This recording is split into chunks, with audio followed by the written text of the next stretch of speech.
Right then, we're going on a Christmas run on Sunday. Just got a few bits there just to toss up the Land Rover. Just going to go around and check all the levels in it and tyre pressures and things. So it does need a service really, like put the rust on that fuel filter, but so miles wise it doesn't, but it's just been a couple of years since I changed all the fluids. But obviously I'll change engine oil every year. But yeah, anyway, just going to give it a quick check over. Just do with a splash of engine oil. So it's starting to rain here now, so coolant's still on the middle line there. Doesn't seem to use much of anything. Plenty of power steering fluid. More of the missing wires. There's a loads of brake fluid.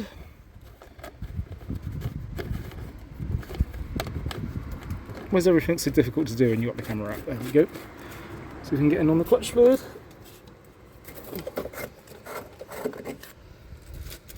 Plenty of clutch fluid as well.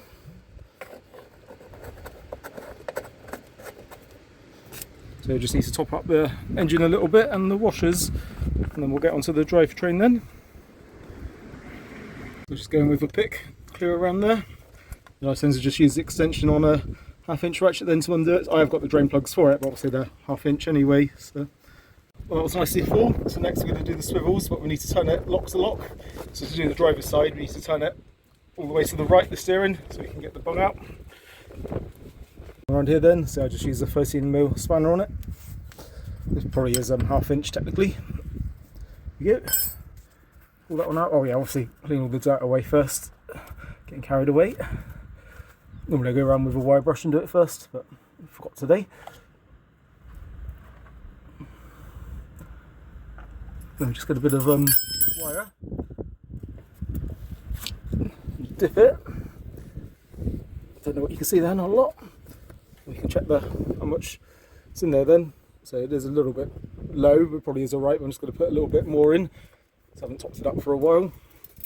So for that you just use the one-shot grease pouch. Yeah, then just put a squeeze of that in there. I haven't bothered to check it again because it wasn't that low. Just tighten that one back up. Then we have to lock it round and do the other side then. And then it's the fun task of getting to the engine and gearbox then and back axle.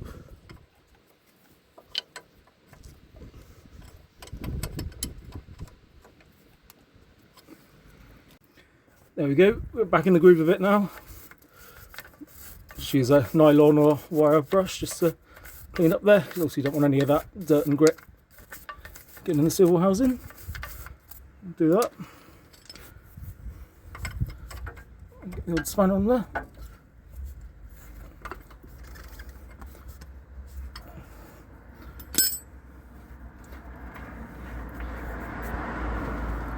Looks like this one's going to be quite full. Oh yeah, that one's nice and full.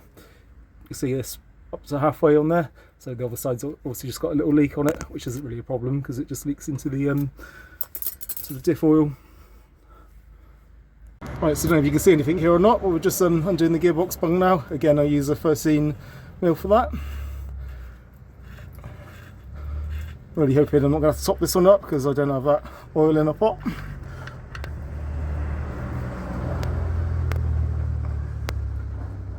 I could do with a top up actually, it's a little bit low.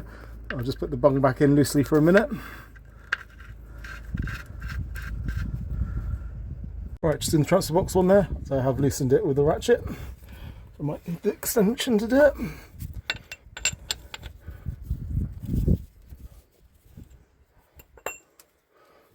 So obviously this wasn't removed that long ago, so right, the transfer box.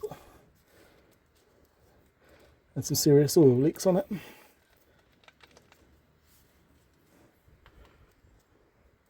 Stick my finger in. Normally you can use like an Allen key or something. Oh yeah, that's full right to the top, that is. Pop that plug back in. And then it's checking the back axle then we'll top up the gearbox. Right, just slacking this one off. Let's unwind it.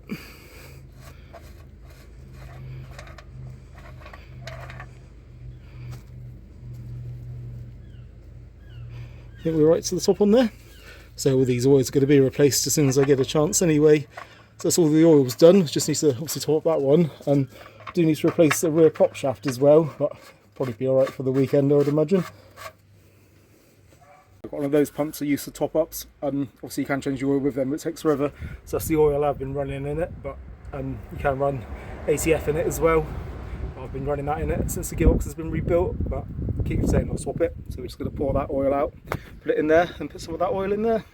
So I just gave it a few pumps to get the oil out of the line into the container, and we'll just go back underneath. So I don't know what we can see there. We can see I've got the filler going in there, so we'll just give this a few pumps. I'm sure it's not going to take a lot. Just going to pump it so it starts coming out. Which you'll probably see before me because it's very dark for me to see. Just coming out now, so it took a few hundred mils. It's a bit more than I like really, but at least it's topped up. And then so I'm going to sort this prop shaft quickly. So I've got the front wheel chock there. I've jacked one of the back wheels off just a little bit, so I'm going to release the handbrake. Around to the other side. Then when we spin the wheel, we can spin the prop shaft spins, so we can get to all the fixing bolts on it. Right, so I've got a brand new prop shaft, so I'm just going to force some grease into it. We have got some more bolts as well, see if they're the right ones for the rear diff. So obviously you can't change the ones on the transfer box end, but I think I replaced them when I had the transfer box out anyway. So sorry, it's getting too dark to film underneath. Obviously there's the new and old prop shaft. I believe the new one on fitting's got bigger UJs on. Obviously it's hard to tell just by looking at it. So I'm just putting it back together now. So the prop shaft come with new prop shaft bolts. As you can see here are the longer ones that go to the transfer box end, but I already replaced them. I think it was earlier on in this year when I had the transfer box out. So we're going to replace the new ones, the ones on the diff end, because we didn't replace that last time. So we get some new nice nuts and bolts on there. That's prop shaft on. I just wanted to show how worn this one was. Look, see the cut doesn't actually turn. Just how knackered this one is. So the joint's probably actually alright. It's just that the housing's died. Obviously this prop shaft was on here when I got the Land Rover some 16 years ago, and so it was the same with the front one. It had done the same. Obviously the back wasn't as bad as the front was straight away. Anyway, it's new prop shaft on. I just got to fill up my grease gun now and put some grease in it. Yeah, we've also got a little bit of play in this wheel bearing. There's hardly anything really. In fact, I can't feel it now. But I just want to whip the half shaft out and have a look to make sure it hasn't gone dry. So just pulled the half shaft out to have a look. Doesn't look too bad in there. Oh, you can see the play there now, look. We will just whip out the outer race and see what it looks like. Right, so that's all back together. I did squeeze a bit more grease in there, but basically just where I needed tightening up a bit. So I'm not sure why had come a bit loose, but then I don't know when I last checked them. But yeah, that's all done. Obviously I've run out of light for tonight. I just need to check the tyre pressures and obviously put my Christmas bits on. But anyway, thanks for watching. I've got a Volvo video to come out as well where I had lots of problems with the handbrake shoes with that. So anyway, see you at the next one.